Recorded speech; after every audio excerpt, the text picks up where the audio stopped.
खाना ख़त्म हो गया है, चीनी ख़त्म हो गई है, आटा ख़त्म हो गया है, दूध ख़त्म हो गया है।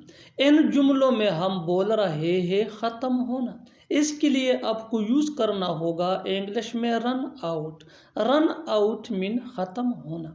आइए कंप्लीट स्ट्रक्चर समझते हैं। Subject plus helping verb plus run out plus other words. आगे डिटेल से समझाता हूँ मिसालों से। Let's see some example for better understanding.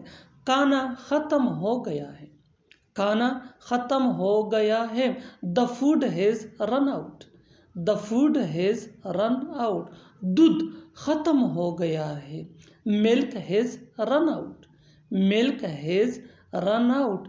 आटा ख़त्म हो गया है, the flower has run out, the flower has run out. चीनी ख़त्म हो गई है, the sugar has run out, the sugar has run out. और आखिर में ये सेंटेंस आपके लिए, कमेंट सेक्शन में इसका जवाब ज़रूर देना।